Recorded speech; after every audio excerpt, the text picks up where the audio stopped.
working on the car in the previous videos, you saw that we had to drop the lift and put it on jackstands here, and not the way to do it. So I was looking into getting a jack that goes on these rails right here, but they are super expensive. I think I was at $1,000 or something like that.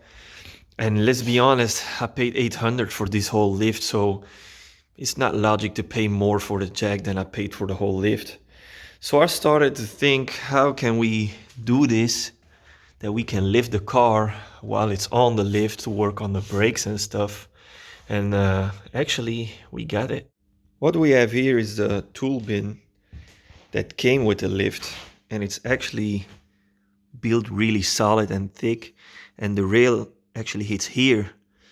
So this means that there's like, I don't know, a little chance that this would bend because it's really solid.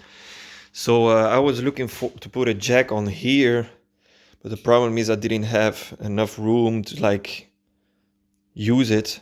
So then I started thinking, what can we use to do this? And I found this pneumatic jack on the internet for like $120. It had a handle that went like this, but it went too high. So I cut it so I can just move it around, and it actually works really good. It has a lift capacity of 3 tons and it's really small. So that's good. So what we did, we welded a reinforcement here in the middle, because when we tried it on this bin, we noticed that this plate was flexing a little because it has an open gap here in the middle. So we welded a metal plate here that is, I think, 6 millimeters thick. Welded it everywhere solid, so this bin is really solid now. And then I got this multiplex panel that I got off the trunk of the 61. Actually, it was used to be in the trunk, so this is free. We put 2 wood profiles, that way when we put it on there, I'll try that.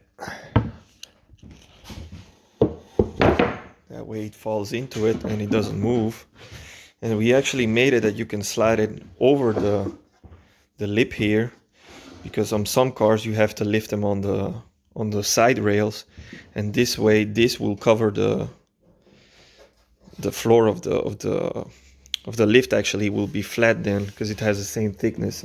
So now we have a wide solid plate where we can put this lift on, so it will look like this.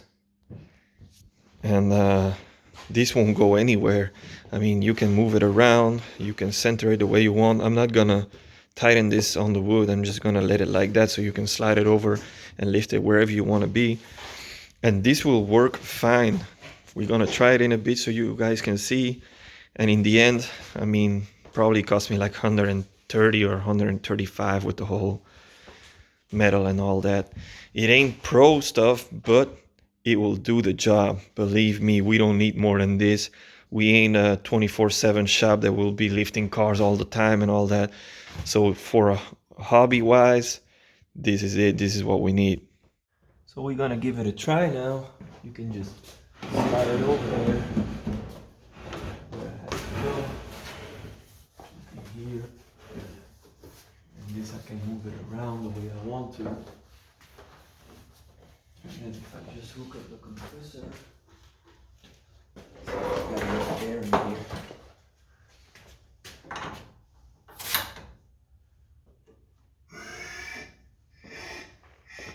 Just lift it in place.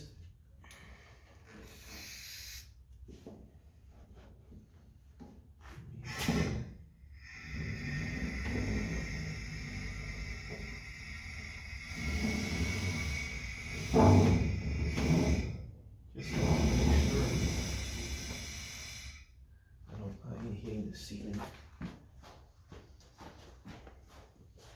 Oh no, be good.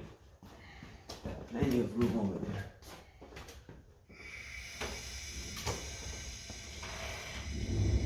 There you have it.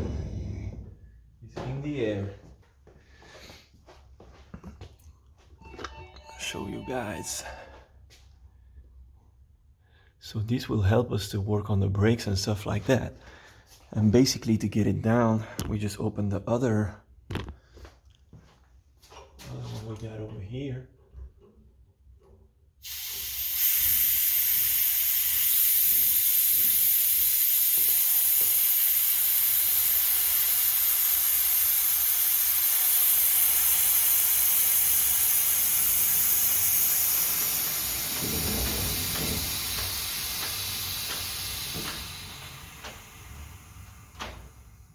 There you have it.